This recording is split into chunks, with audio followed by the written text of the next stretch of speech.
friends, welcome to Ap4 menu. இன்னைக்கு என்னோட all time favorite snack recipe தாங்க பார்க்க போறோம். இது ரொம்ப nutritious, protein rich diet foodங்க. நம்ம இன்னைக்கு பார்க்க போறது beach style மசாலா வேர்க்கடலை. இத சிலர் beach style மசாலா சுண்டல்னு கூட சொல்லுவாங்க.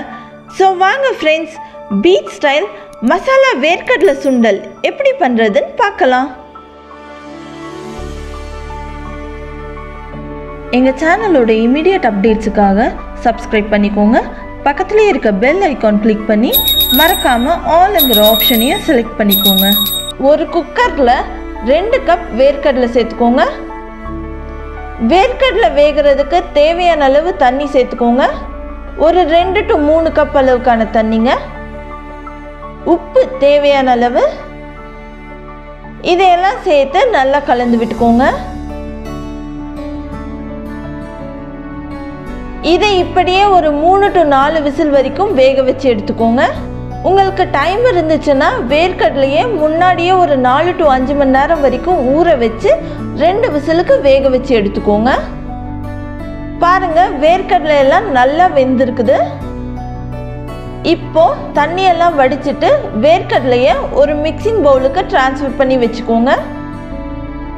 வேர்க்கடலையில் புரோட்டீன், dietary ஃபைபர் ரொம்பவும் அதிகமாகவே இருக்குங்க. அது மட்டும் இல்லாமல் எக்கச்சக்கமான நியூட்ரியன்ஸ் அதில் இருக்குங்க. அதே சமயம் இதில் கம்மியான கார்ப்ஸ் இருக்குது. அதனால இது ஒரு அப்சல்யூட் டயட் ஃபுட்டுங்க. வேக வச்ச வேர்க்கடலை கூட 1 கப் பொடியாக நறுக்கின வெங்காயம், 1/2 கப் பொடியாக நறுக்கின தக்காளி,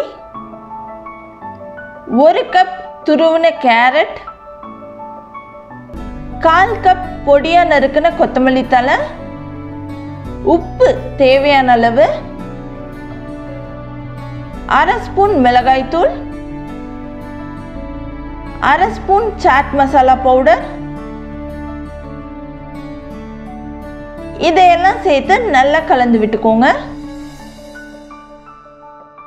இந்த வேர்க்கடலை, காய்கறி எல்லாமே நல்லா ஈவனாக கலக்கிற மாதிரி நல்லா கலந்து விட்டுக்கோங்க. இதோட நீங்கள் மாங்காவையும் சேர்த்து நல்லா கலந்துக்கலாங்க.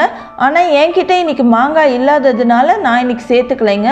உங்ககிட்ட இருந்துச்சுன்னா நீங்கள் சேர்த்துக்கோங்க. நான் மாங்காய் சேர்க்கலைனாலும் இதோட டேஸ்ட் சூப்பராக இருந்துச்சுங்க. கடைசியாக நீங்கள் சர்வ் பண்ணுறதுக்கு முன்னாடி ஒரு பாதி லெமன் ஜூஸை இதில் புழிஞ்சிட்டு நல்லா கலந்து விட்டுட்டு சர்வ் பண்ணுங்கள். நீங்கள் லெமன் ஜூஸை முன்னாடியே சேர்த்து கலந்து வச்சிட்டிங்கன்னா நீங்கள் இதில் சேர்த்துருக்கிற காய்கறியெல்லாம் ஒரு மாதிரி தண்ணி விட்ட மாதிரி ஆகிடுங்க. அதனால் நீங்கள் எப்போ சர்வ் பண்ணுறீங்களோ அப்போ லெமன் ஜூஸை சேர்த்து கலந்துக்கோங்க.